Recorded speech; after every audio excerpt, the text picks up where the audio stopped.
few minutes ago,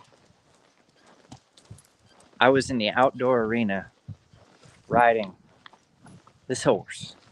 It's first week in February. This is insane. This is so cool. I can't even remember last time I even ventured out of this here indoor in February. I think the other few years ago, it was we had a winter similar to this, where it just was no snow, no snow, and whatnot. And then in February, we just got smoked.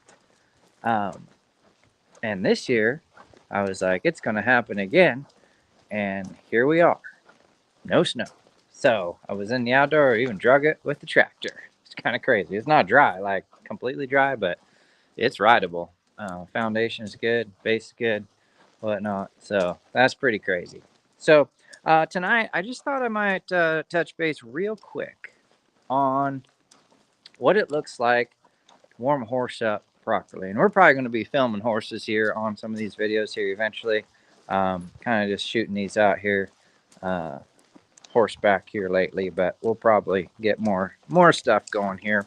If you catch my YouTube videos I just put out a few days ago, there's probably some stuff on this, but a good warm up.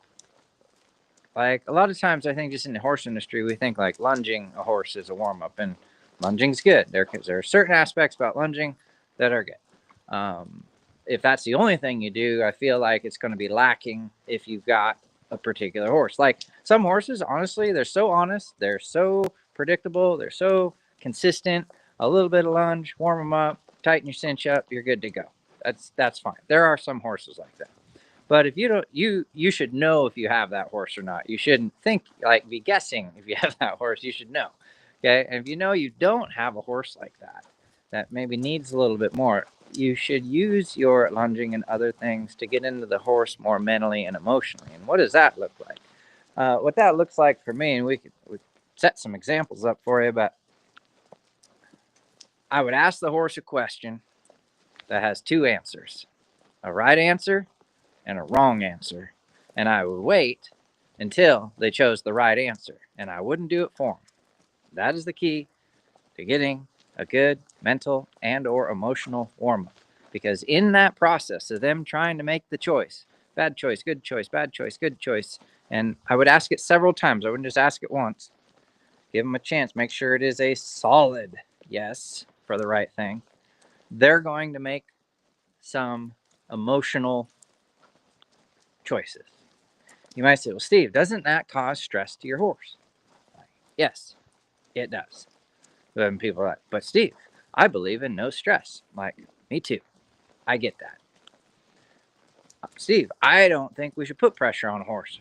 Cool. I don't think you need much either. If your horse is started properly, you've done everything great, and it's a good horse, whatever, you shouldn't need a whole lot. I'm with you. Steve, I don't believe in bits and spurs. Great. You know, if your horse is trained that well, kudos for you, and you don't need them. Okay. But there is a certain segment in the horse world that needs more. Put a one in the chat if you've ever been on a horse, your horse, somebody else's horse, go to try a horse out. Maybe you just witnessed it. And you got on the horse and you thought everything was going to be okay. And then all of a sudden it was not. Anybody ever been there? That thing went to bucking, bolting, split in two, fell down, kicked out, reared up, whatever it did. But you thought things would be good. And you didn't do anything to set them off. Put a one in the chat if that's ever been you. You're like, you honestly did not set anything off. But that horse set off. Okay? If you've ridden a horse more than a few times, it's probably happened at least once. Those are the instances that I'm talking about. And this is the thing. If your horse is feeling pressure from the environment or literally anything, like I rode this horse in the outdoor arena today. He was a little more up than he was in the indoor. Why?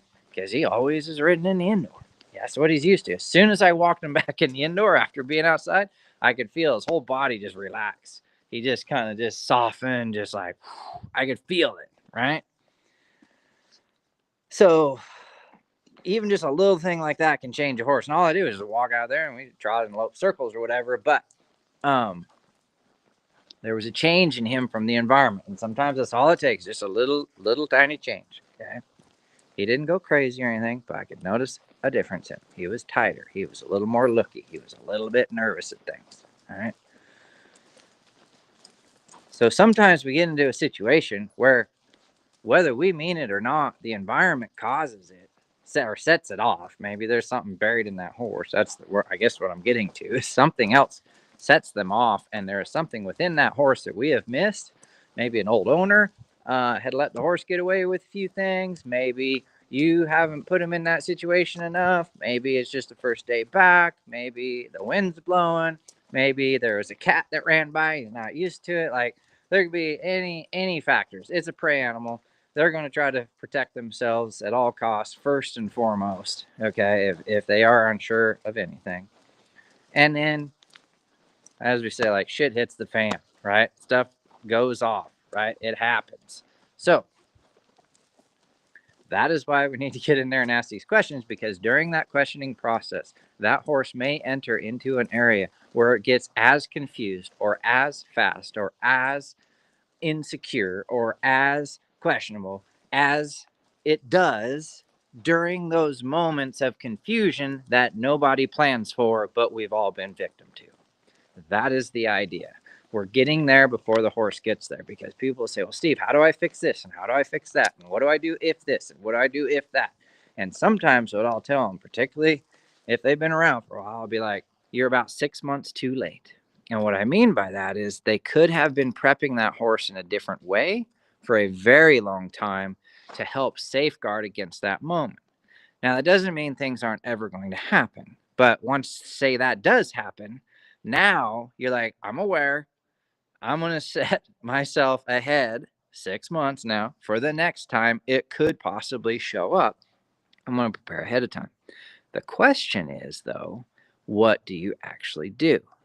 Right? And that's what I do in my program with my people, is I help teach them how to do all of these things that I talk about, so that they are safer, more secure, more confident. They have more willing horses. Their horses trust them more. Does that mean there is never, ever, ever an issue? No, but if you follow the program, like, really to a T, things go really well for the most part, on average, for most people, aside from, like, acts of God, okay, or whatever. Like, a tornado picks you and your horse up off the ground, okay? You're like, Steve, but horses are unpredictable. It's like, well, we address that in the program. We create a certain amount of predictability if you address these things properly. So, anyway, I just want to touch base on that. A few people had some questions on it, like, what does that even look like? Like, you're like, the hill you'll die on is warm your horses up, but what does that look like? So, let's see. Donita Sketcher says she's in the house.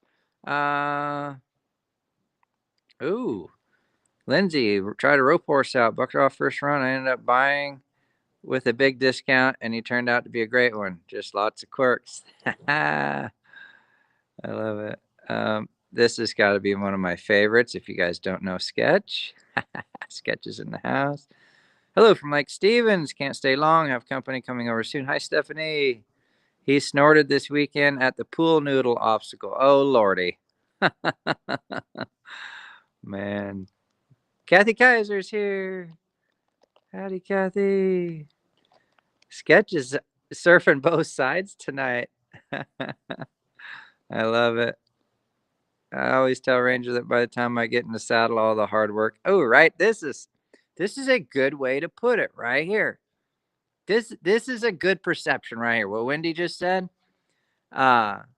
She says, I always tell Ranger that by the time I get in the saddle, all of the hard work is already done. That's a good way to put it. I like how you worded that. That's a good one. Let's see. I don't know that I don't have horses like that. Howdy, Wendy Davies on. Denise is on. Cool. All right. Well, I just want to touch base real quick. Oh, Greg's in the house. Howdy, Greg. Clear down there in New Mexico. Johnny is like, the program works. Man, Lindsay, so you bought that horse. How long did you keep that horse, Lindsay? That sounds pretty cool. He must have probably just been a little fresh, over cinched, whatever. Yeah, it got turned a little bit, pinchy or whatever, huh? Donna from Buffalo, New York. I'm training to be an Erie County Mounted Patrol. Oh, that's a good one. I ride with a lot of Mounted Patrol folks during the year, especially down in Oregon, some of them from Washington, different places. Lots of Mounted Patrol folks. I've ridden with even like Border Patrol agents and stuff too, with their horses, both the South Border and North Border folks. And yeah, I love that. Like it's a job for a horse, right? You're mounted. So you had them all through college. Lining up for a ride tomorrow. Lots of groundwork is in order. You're in Bend area, Donita. I bet it was. I think it's going to be 50 here tomorrow, which is unheard of for February. I'm like in shock. There was like a couple flies out today. I was like, oh no, this is why we need winter. Those flies need to go away. But I bet it's probably 60 in Bend, like high desert. That the weather down there seems to really fire. Okay. Well, I guess that's about it. Tammy Landy's on here. What? Are you 70? No, there's no way. Are you what? Holy smokes. How do you get 70 degrees? That's insane. Oh my gosh. I hate to say it, but I'm really hoping we get some winter storms in here. I'm not seeing it at this point. Somebody told me that the groundhog, what did he see his shadow? So there's 6 more weeks of winter. I'm hoping it's right. That is, wow. Ah, you know what? Really, one of the biggest things for me, I'm like, I didn't go snowboarding again this winter, and I don't think I went last year. I might actually forget how to snowboard, and it's one of my favorite things to do when I'm not riding a horse is to be on a snowboard. But it is a little risky, and I mean, you start going a few seasons without going up there, and talk about not warming a horse up. You got to warm a guy up for the snowboard, and that's 2 years past. Holy smokes! So let's all say some prayers for some snow that I can go and like do a week of snowboarding middle or end of February would be great. Yeah, it's gonna be a scary 70 degrees at 3,800 feet. Oh my god. Yeah, I stripped my bibs off today for a while. Took the vest off, took the sweatshirt off, took the bibs off. I was like, what? It was crazy. So, anyway, I did not get on here to talk about the weather, nor did you guys probably get on here to listen about the weather. So, I'm going to get rolling.